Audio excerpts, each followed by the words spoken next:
Josafá, a história começa no capítulo 17 de 2 Crônicas, versículos de 1 a 6. Diz assim: em lugar de Asa, reinou o seu filho Josafá, que se fortificou contra Israel. Ele pôs tropas em todas as cidades fortificadas de Judá e estabeleceu guarnições na terra de Judá e nas cidades de Efraim, que Asa, seu pai, havia conquistado. O Senhor esteve com Josafá, porque ele andou nos primeiros caminhos de Davi, seu pai, e não buscou os Baalins. Pelo contrário, buscou o Deus de seu pai, andou nos seus mandamentos, e não segundo as obras de Israel. O Senhor confirmou o reino das suas mãos, e todo o Judá deu presentes a Josafá, de modo que ele teve riquezas e glória em abundância. O coração dele se tornou ousado em seguir os caminhos do Senhor, e ainda tirou os lugares altos e os postes da deusa Azerá que havia em Judá. Quem foi Josafá, gente? Josafá foi o rei, filho de Asa. E segundo esse capítulo, esse momento aqui inicial, a gente pôde perceber que Josafá, ele foi um rei temente a Deus. Ele foi um rei bom e piedoso, um rei que buscou servir ao Senhor com a sua vida, andou segundo os mandamentos do Senhor.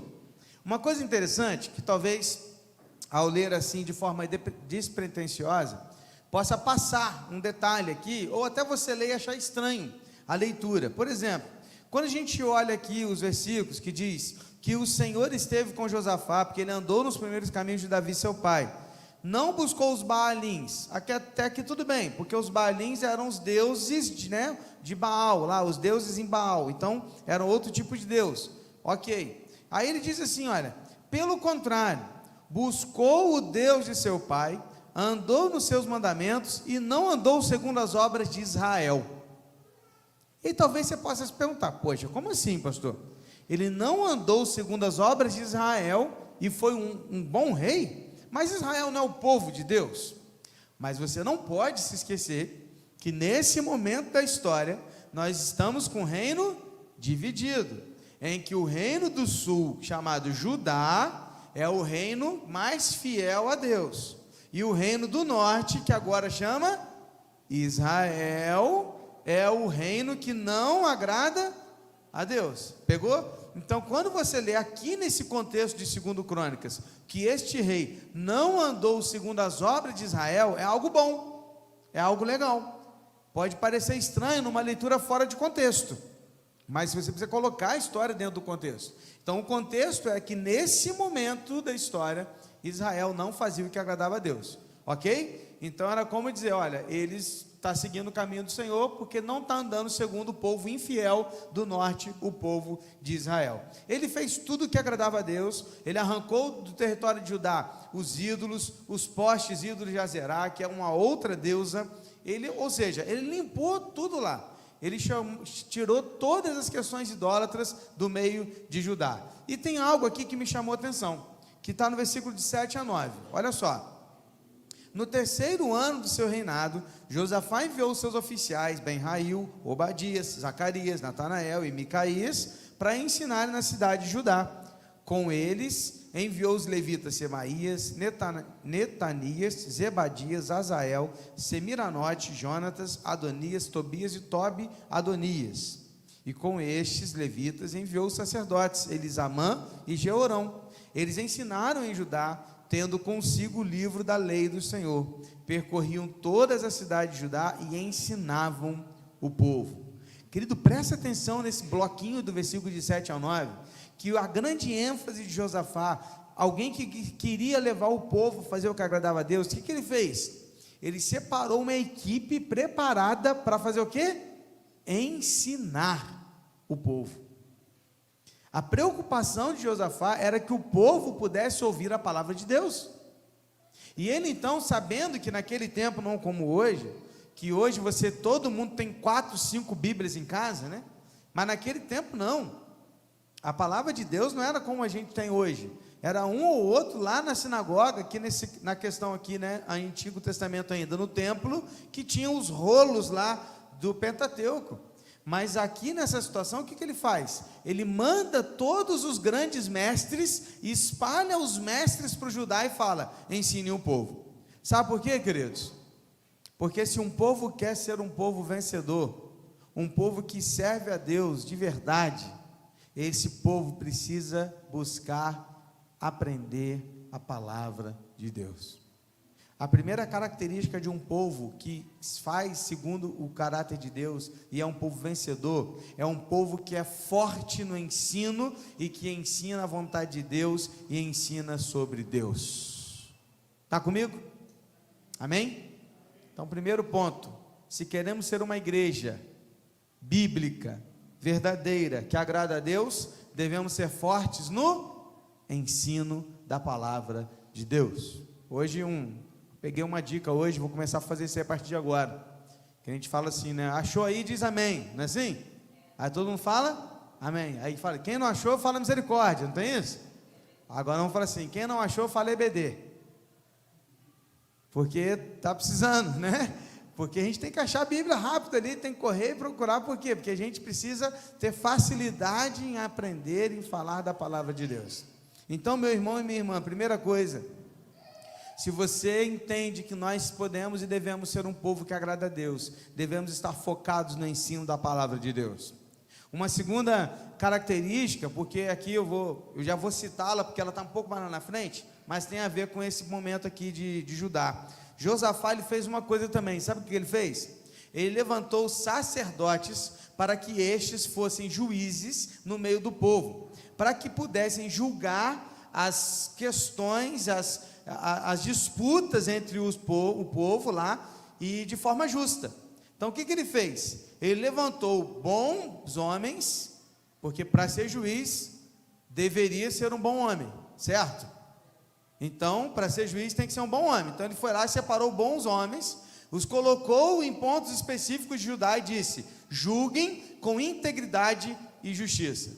E aí a segunda característica de um povo que agrada a Deus, é um povo que tem interesse em levar a justiça para o meio do povo, que age com justiça, que faz a verdade, que busca ser íntegro naquilo que faz.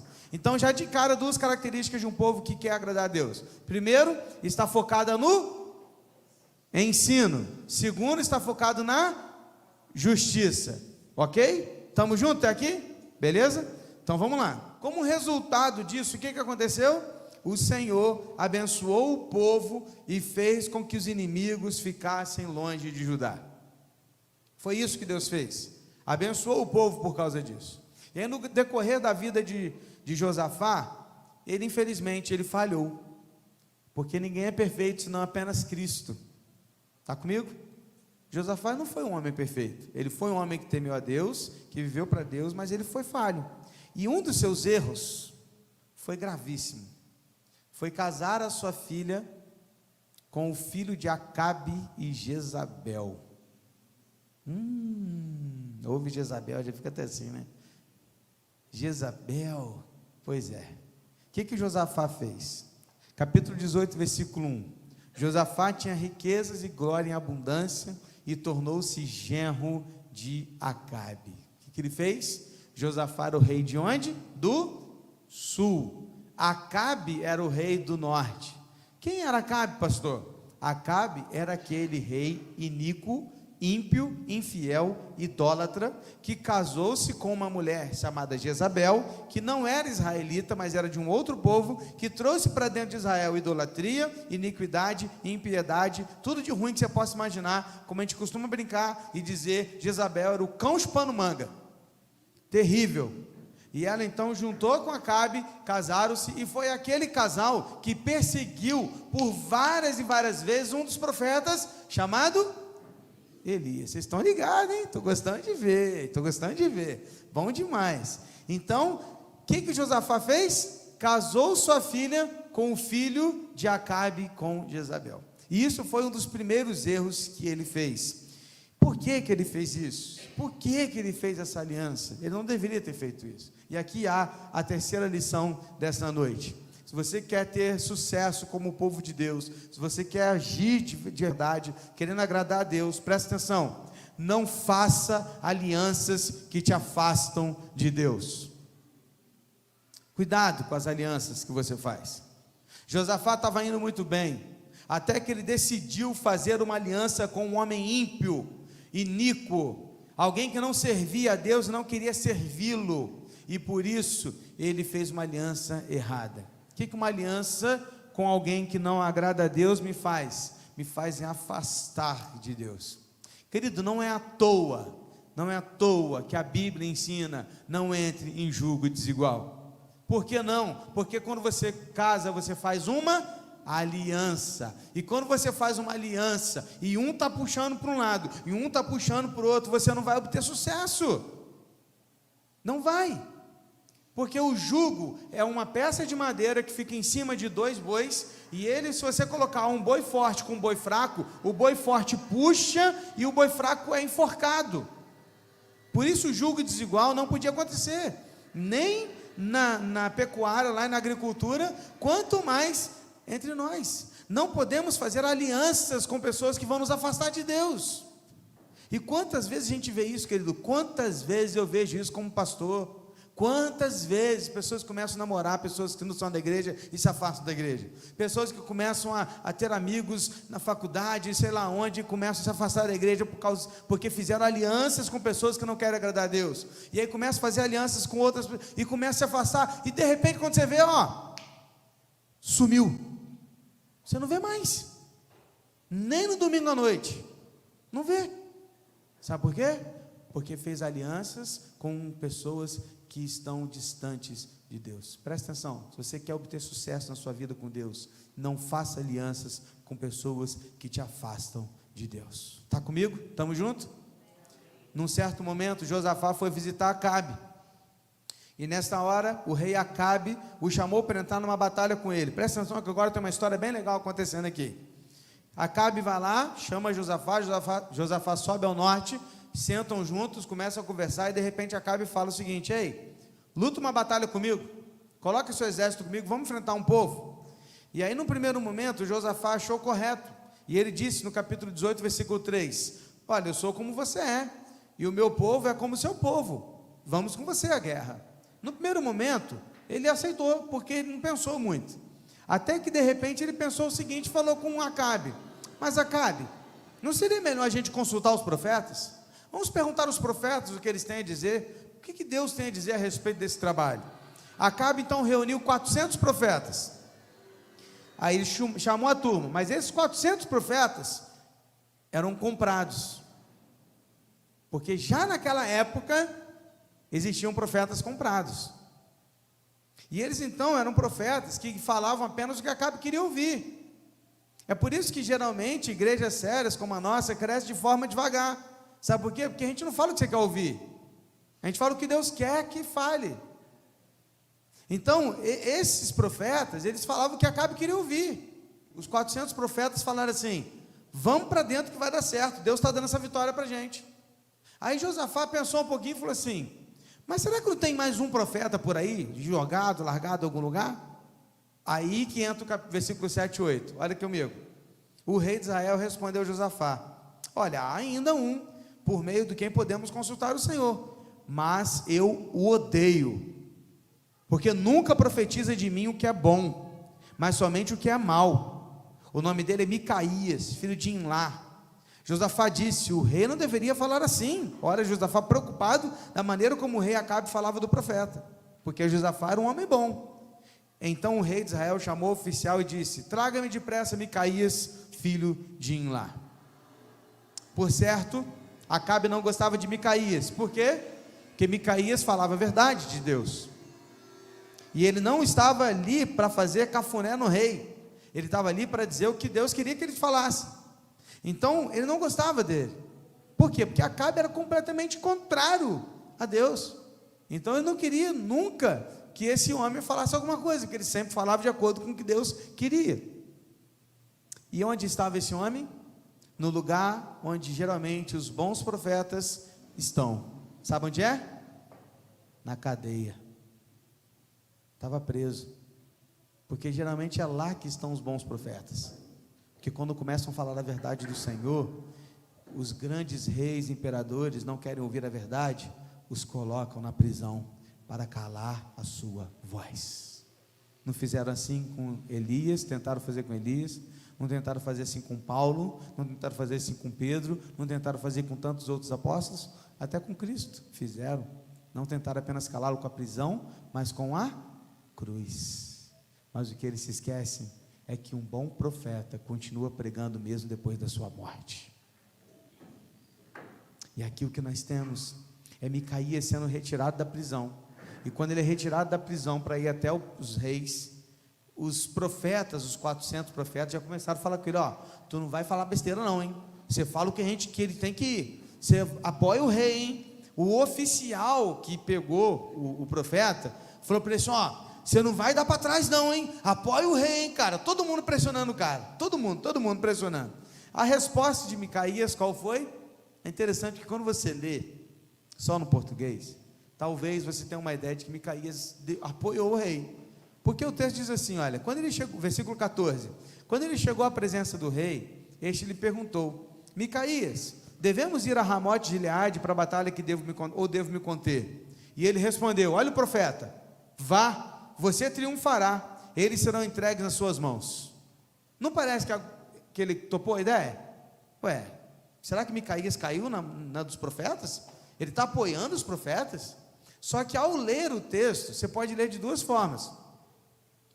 É claro que no hebraico, quando você pega essa frase, é muito mais nítido para nós que é um sarcasmo. Sabe quando você dá respostas sarcásticas? Sabe quando você quer dizer algo, mas você fala com outras palavras? Vai sim, vai lá para você ver o que é bom. Eu estou falando para ir? Não, estou sendo sarcástico.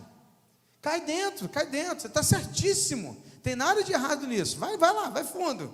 Quantas vezes a gente já não deu respostas assim, que é para dizer o contrário, para dizer o seguinte: ó, cuidado, hein, olha o que você vai fazer, hein, não estou apoiando isso.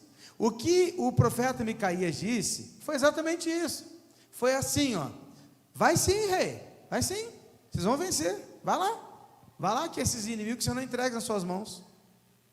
Pegou a ideia? Micaías, ele foi sarcástico contra o rei Acabe, tanto que o versículo 15 deixa tão claro isso, que o versículo 15, o rei responde assim: olha, quantas vezes eu devo fazer você jurar que não me fale a não ser a verdade em nome do Senhor? Ele está dizendo o seguinte para ele: ô profeta, fala a verdade para mim, não brinca comigo não, fala a verdade. É claro que Acabe não queria a verdade, mas ele estava tentando mostrar para Josafá que ele era um cara sério, e não era nada. Aí, a resposta do profeta foram com duas imagens. Eu sei que você vai ler em casa depois, as duas imagens. A primeira imagem, o profeta disse o seguinte para o rei: o profeta viu Israel vagando em desespero como ovelhas sem pastor. Aí ele responde para ele assim: ó, vejo Israel vagando como ovelhas sem pastor. O que ele está dizendo? Ovelhas sem pastor quer dizer que o pastor não está mais presente. E se o pastor é o líder, ele está dizendo o seguinte: veja um povo que agora não tem mais rei, porque se ele for, o rei vai morrer. A segunda imagem, ele descreve, até com mais detalhes, um espírito enganador, um espírito que vai até o Senhor e diz que enganaria Acabe, o faria morrer, o levaria à morte. E o próprio Micaías diz que esse espírito está na boca dos profetas, na boca dos 400 profetas, dizendo que eles estavam enganando o rei. Mas mesmo assim, o rei Acabe pegou o profeta, fez o quê? Prisão. Volta com ele para a prisão, porque ele não fala nada que presta. Jogou ele na prisão, bateu nas costas de Josafá e fala: vambora que essa vitória é nossa. Queridos, o que me chama a atenção não é Acabe querer entrar na guerra mesmo contra o profeta, é Josafá topar entrar na batalha mesmo depois de ouvir o profeta de Deus falar que não é para ir. Você não pensa nisso? Que pensa comigo? De Acabe a gente não espera nada. Era um homem iníquo, ímpio, mas Josafá não. Josafá era um bom rei, piedoso, misericordioso, bom, um cara que queria agradar a Deus, serviu a Deus, arrancou todos os ídolos do meio do povo. Por que que Josafá não deu para trás e não falou assim, não vamos não, o profeta falou que não é para ir? Por quê? Sabe por quê? Aqui está a quarta lição. Cuidado com a influência negativa daqueles que não servem a Deus. Sabe qual que é o nosso problema, queridos? Porque há sinceros cristãos hoje que são influenciados pela maldade do ímpio. Sinceros cristãos, gente boa, cara, gente boa, crente, que está buscando fazer sério, tem um coração bom, mas se deixa ser levado e influenciado pelos ímpios. Quantas vezes, queridos, quantas vezes olhamos para pessoas boas do Senhor, que são levadas a cometerem pecados, ou mudarem suas práticas de vida, por causa da influência negativa das pessoas que estão ao seu redor. Porque quando você faz aliança, você é influenciado por aqueles que estão ao seu lado. Diga-me com quem andas, e direi quem tu és. Por isso a gente insiste tanto, principalmente com os adolescentes, cuidado com quem você anda, cuidado com aqueles que são chamados seus influenciadores. Antigamente, nossos influenciadores eram nossos pais, nossos avós, anciãos, homens com quem a gente tinha respeito. Hoje em dia, são os youtubers, influenciadores de Instagram, de rede social, nunca tiveram nada na vida, nunca fizeram nada na vida e são influenciadores. E os adolescentes ficam lá,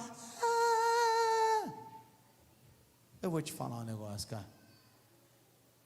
Deveríamos estar de olho e prestando atenção naqueles que realmente têm algo a nos ensinar. Ser influenciados por homens e mulheres do bem. Amém, irmãos? Estamos juntos? Já estou caminhando para o final. Está calor. Calma aí, segura aí que já está acabando. O que Josafá faz? Entra na guerra com Acabe. Cara, olha que louco. Entrou na guerra com Acabe. Cara, não é possível que Josafá não percebeu isso. O que Acabe queria? Presta atenção. O filho de Acabe casou com quem? Com a filha de Josafá. Se Josafá morre, quem assume? Lá embaixo, o filho dele, porque casou com a filha. Então vai fazer uma aliança aqui e eles vão ter o domínio do sul e do norte. E assim eles estragariam a dinastia de Davi, que é de onde viria o Messias. E Josafá não prestou atenção nisso. Agora presta atenção no que ele faz. A guerra tem dois reis, Acabe e Josafá. Sabe o que Acabe faz? Ele fala o seguinte: ô rei, eu vou usar roupa comum de soldado, comum, vou para o meio da guerra e você fica em cima do carro com a roupa de rei. Olha, cara, Josafá topou a ideia. Qual era a ideia? Os sírios receberam a ordem do rei deles de matar o rei. Quando os sírios chegam para a guerra, eles olham lá e tem um rei. Quem que é o rei? Josafá. Quem que é o alvo principal? Josafá. Mas eles não estavam atrás de Josafá, eles estavam atrás de quem? De Acabe. Acabe vai para o meio dos soldados e deixa o rei Josafá lá em apuros, coloca um alvo bem grande assim, ó, nas costas de Josafá. Aí o que vai acontecer? Os capitães da Síria partem para cima do rei. Quando eles chegam perto, o rei Josafá, percebendo que ia morrer, clama a Deus. Quando ele clama a Deus, Deus dá livramento para ele. Os homens não conseguem acertá-lo. Quando eles olham para o rei, os capitães dizem: não é Josafá, não é Acabe. Eles descobrem: opa, não é Acabe não. Eles voltam, recuam, porque eles não queriam matar Josafá, eles queriam matar Acabe. E nessa recuada, o que acontece? Olha isso, hein? Um soldado sírio, de forma assim, qualquer, ele pega a flecha, pum, e joga para o alto. Na hora que a flecha cai, pum, ela cai em quem? Adivinha? Se você adivinhar, você vai ficar sentindo calor aqui dentro hoje comigo. Adivinha quem? Acabe. Ô Senhor, acertou Acabe, exatamente o rei disfarçado de soldado. Irmão, pensa comigo, qual é a probabilidade de uma flecha lançada ao nada cair exatamente em cima do rei? Ela é mínima. Mas quem estava no controle da história? Deus. Naquela hora, Acabe percebe que ele está morrendo e fala com o escudeiro dele: ó, vambora, sobe num carro de guerra. Eles vão correndo, mas no fim do dia, ele morre e ele não resiste e ele cai. E Acabe morre naquela guerra. E aí entra a quinta e a penúltima lição para a gente caminhar já para o final. Sabe qual que é? Cuidado com o inimigo, porque ele te atrai e depois põe um alvo nas suas costas. Ah, meu irmão, não seja tão bobo. Você acha mesmo que as tentações belas e atrativas do diabo são para te dar algo bom? Você acha mesmo que o inimigo age assim, para te oferecer um negócio legal, achando que realmente você está ganhando com aquilo? Sério, você acha? Pensa comigo, a isca do anzol sempre é um peixinho colorido e atrativo. Eu fui para um lugar em Maneira aí que tinha um lago, tinha um amigo meu que foi com uma isca assim de anzol, linda, fluorescente, bonitona, rapaz, porque ela é atrativa para o peixe, mas ela vai o quê? Matar o peixe, porque a isca ela é atrativa. A isca da ratoeira sempre é o queijo cheiroso, gostoso e furadinho, né? Coloca lá na ratoeira para pegar o rato, porque a isca ela sempre é bonita. Meu irmão, o diabo não vai te tentar com algo ruim. Ele não vai colocar diante de você um negócio tudo preto, esquisito, saindo fumaça, falando, só vem para cá, que aqui você vai se queimar. Não, o diabo veste Prada, já dizia o filme, e é verdade, irmão. Você acha como que ele se apresenta? É de salto alto, é de barriga tanquinho, igual do pastor assim, ó, toda trincada, tá ligado? É assim que ele se apresenta. O diabo, ele está te apresentando, querido, te atraindo, para que uma hora que você caia, ele coloca um alvo bem grande nas suas costas, e ele vai ser o primeiro a acusar, colocar o dedo na sua cara e falar, é você que é o crente? Ah, é você? É isso aí? Se eu fosse você, eu nunca mais voltava na igreja. Olha o que você está fazendo. Você acha como é que os pessoal da igreja vai olhar para você? Você pode ter certeza, na hora que você entrar na igreja, a primeira pessoa que vai olhar para você, ele sabe tudo que você fez. Tudo mentira, mas você cai. Aí você não volta para a igreja, aí você não volta uma semana, não volta 2, 3, quando você vê, você está perdido no mundo, sabe por quê? Porque ele te atraiu, colocou um alvo nas suas costas e apontou o dedo na sua cara, porque o diabo ele só quer te derrubar. Pegou a ideia?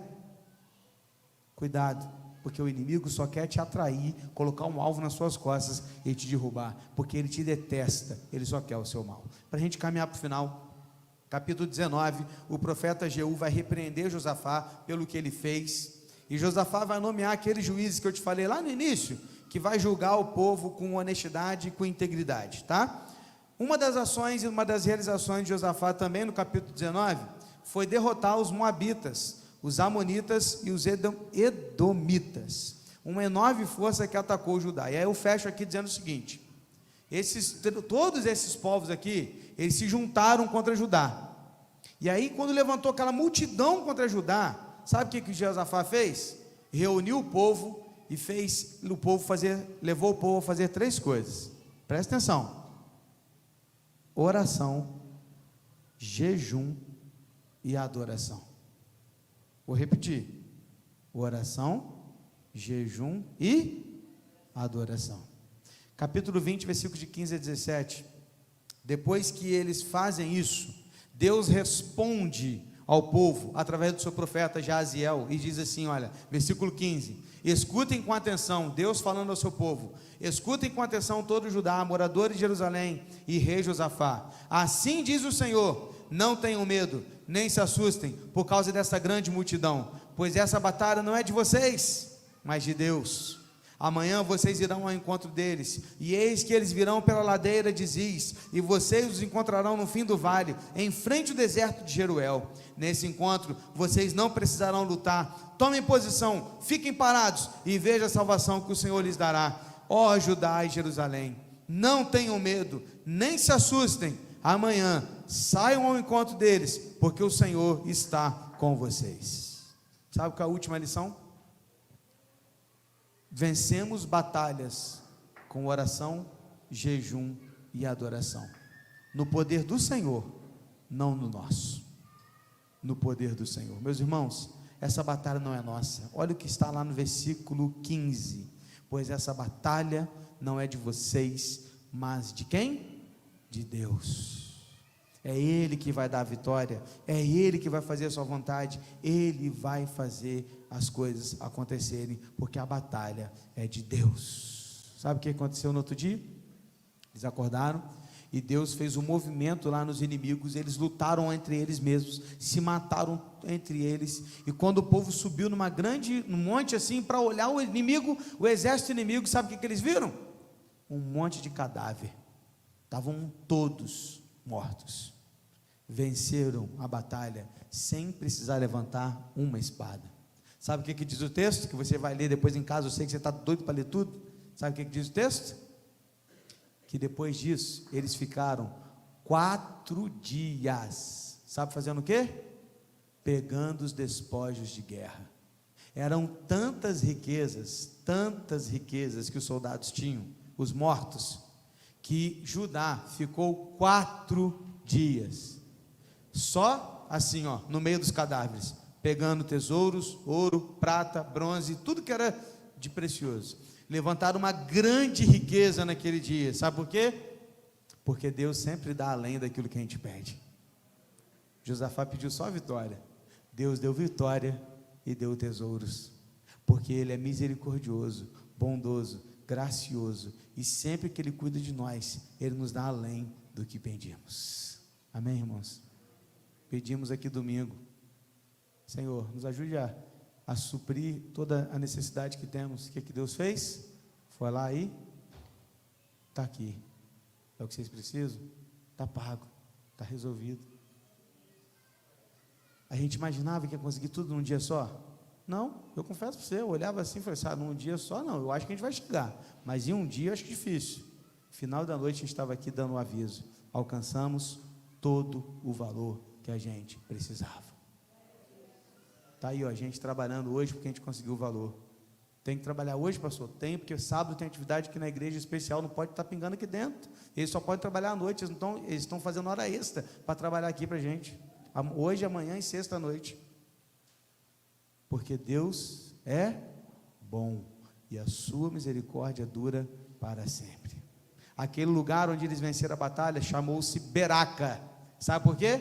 Porque Beraca em hebraico significa louvor, e aquele lugar passou a ser chamado louvor. No final da sua vida, Josafá mais uma vez falhou. Ele fez alianças com Acasias. Sabe quem é Acasias? Poxa, eu esperava que você falasse assim logo de cara, poxa, você foi tão bem com Elisa aquela hora, né? Quem é Acasias? Era o filho de Acabe. Isso aí, alguém chutou aí. Acasias era o filho de Acabe. Lembra que Acabe morreu? Quem assumiu foi Acasias, seu filho. Aí Josafá faz aliança com quem? Com Acasias. Tem que dar uma coça nos homens, né? Foi lá e fez aliança com Acasias. Por que ele fez aliança com Acasias? Porque Acasias estava trazendo navios de Tarsis e ele estava querendo fazer parte disso. Foi lá o profeta falar com ele, tu está errado, você não pode fazer isso. Foi lá e Deus não permitiu que os navios tivessem sucesso. Todos eles nunca chegaram no porto, porque Deus não permitiu que aquela aliança tivesse sucesso. No final da sua vida, Josafá morreu, 25 anos liderando Judá. Foi um bom rei, mas teve suas falhas, teve seus fracassos, morreu e foi sepultado com seus pais na cidade de Davi, 25 anos depois de governar sobre Judá. Estamos juntos? Amém? 6 lições que nós aprendemos hoje. Um povo que quer vencer, ele é forte no ensino sobre Deus e sua vontade, tem interesse em levar justiça para o meio do seu povo, não faz alianças com pessoas que nos afastam de Deus, tem cuidado com a influência negativa daqueles que não servem a Deus, não se deixa ser influenciado. 5, cuidado com o inimigo, porque ele te atrai e depois põe o alvo nas suas costas. E 6, vence batalhas de 3 maneiras. Quais são? Oração, jejum e adoração, porque a batalha não é nossa, a batalha é do Senhor. Glória a Deus por isso. Vamos orar? Feche seus olhos. Deus, obrigado, Pai, por esse tempo de estudo, mesmo em meio a esse lugar quente, com calor, diante dessas falhas de energia que vieram nesse momento do culto, mas obrigado porque nada disso nos impediu de te adorar, de te louvar, de dedicar louvores ao Senhor, nossas ofertas a Ti, nossas orações, e agora ouvir a Tua voz. Obrigado pela Tua palavra, que foi lida, explicada e aplicada nas nossas vidas, de uma forma entendível, para que daqui a gente possa sair, Deus, decididos a viver uma vida ainda melhor e mais próxima do Senhor. Obrigado por tudo isso, e eu louvo o Senhor, Deus, por tudo que nós ouvimos nessa noite, em nome de Jesus, amém, Senhor.